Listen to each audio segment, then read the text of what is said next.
So we have a twofold mission at the Survival Training Center. One big part of it is actually training aircrew to understand what things can degrade their function in the aircraft, degrade their behavior, degrade their thinking process that could lead to something like a mishap. The second half of that training is things for them to consider, things for them to do once they have had a mishap.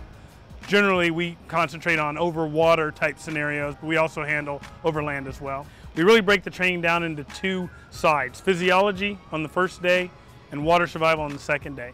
Physiology is really going to focus on things that can degrade human performance, like hypoxia, which are things that could go on the aircraft which will directly degrade your capability to function. We also train them to operate in the environment if they have to use any of their aviation life survival training gear. So we do virtual reality parachuting to teach them how to react to having to eject from an aircraft, for example.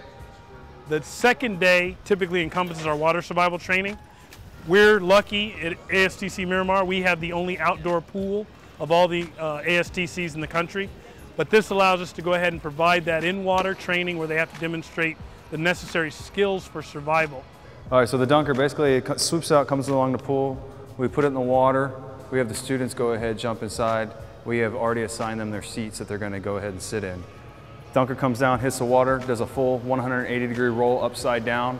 At that point in time, you start getting water into your sinus passages, and that's usually when people start to feel a little uncomfortable, a little queasy about what's going on inside there. Big thing about this particular training device versus the sweat chairs is the world spins with you. You stay in that chair, the world spins with you, as opposed to the sweat chairs where you spin inside the world. All right, so you wait for all violent motion to stop. After all violent motion stops, you release your restraints as long as you have a reference point.